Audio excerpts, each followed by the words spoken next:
விஞ்ஞான அறிவு வருவதற்கு முன் மந்திர ஒளிகளே அதிகமானது. மந்திர ஒளிகளின் உணர்வின் தன்மை கொண்டுதான். ஆக உணர்வின் எண்ணங்கள் எப்படி என்று 100 கணக்கில் அவர்கள் சொல்லும் போது இந்த பூமியை படர்ந்து அதே சமயத்தில் இந்த உணர்வின் தன்மை தனக்குள் விளைய வைத்து இந்த உணர்வால் தனக்குள் அறிந்திடும் உணர்வுகள் இந்த ஜோசியம் செல்வதும் நாடி சாஸ்திரங்கள் எழுதுவதும் இதையெல்லாம் இவன் கற்பித்த உணர்வும் இதனுடன் இணைத்துக் கொண்ட உணர்வும் எதுவோ எவர் பதிவு செய்து கொண்டாரோ அந்த பதிவு செய்து கொண்ட உணர்வுகள் இங்கே இயக்குகின்றது. ஆக நன்மை என்ற நிலைகள் வராது, தீமை என்ற நிலைகள் பதிவு செய்து கொண்டதும் தீமையின் நினைவாற்றலை போட்டும் தீமை செய்யும் உணர்வே தான் வருமே தவிர ஞானிகள் தீமையை பழந்த உணர்வுகள் இங்கே சிறிதளவு வராது. நீங்க எந்த நாடி சாஸ்திரம் ஆனாலும் சரி, சாஸ்திர விதிப்படி ஜாதகங்கள் குறித்தாலும் சரி, இவன் உருவாக்கப்பட்ட நிலைகள் தான். இயற்கையில் ஒரு மனிதனுக்கு ஜாதகம் இல்லை.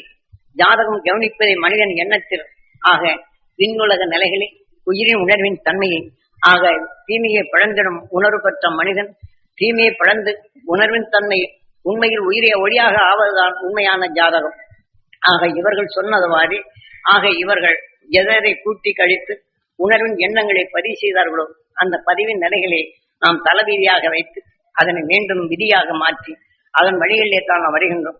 ஆக ஒரு மனிதன் அக்களை அதாவது விதையை ஒரு செடியின் வித்தை உருவாக்கி அந்த உருவாக்கிய வித்தை போட்டத்து எதனை கலந்து அந்த உணர்வின் சத்தை வித்தாக முளைத்ததோ இதை போன்றுதான் இவர்களும் இந்த ஜாதகம் ஜோசியம் இவைகளும் எண்ணங்கள் கொண்டு உருவாக்கப்பட்டு அதனை நம்பிக்கைகள் ஏற்பட செய்து இந்த உணர்வின் தன்மை பதிவாக்கிவிட்டால் ஒரு வித்தாகி விடுங்கள். அந்த வித்தின் விளைவுகள் நமக்குள் பழக்கப்படுத்தி விட்டால் நீங்க 1000 தான் சொல்லுங்க, மீண்டும் ஜாதகத்தை தேடி இன்னும் நல்ல நேரம் வருதா கெட்ட நேரம் வருதா என்ற நிலைகள் தான் தேடி செல்ல முடியும். ஆக நல்ல நேரத்தை உங்களால் மாற்ற முடியாது. இந்த உடலுக்கென்று நேரம் என்று தேடி அழுவீர்கள்.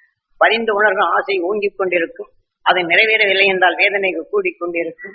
வேதனை கூடிக்கொண்டிருக்கும். தன்னை அழித்திடும் உணர்வை விளைந்து கொண்டிருக்கும்.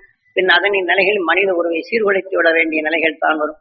ஆக மனிதனாக பிறந்தும் ஆக அறிந்திடும் அறிவு 7ஆக இருப்பினும் 7வது நிலைகள் பெறவில்லை என்றால் அறிந்திடும் அறிவின் துணை கொண்டு இருளை போக்க வேண்டுமே தவிர இருளை சேர்த்திடுதல் அல்ல.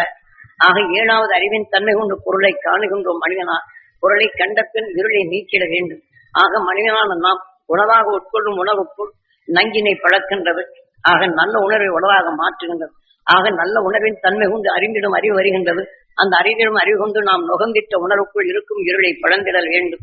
ஆக இருளை நீக்கி ஒளியின் தன்மை ஒளியாக மாற்றிடும் நிலைகள் பெற வேண்டும் என்பதுதான் ஞானிகள் காட்டிய அந்த அறநெறிகள்.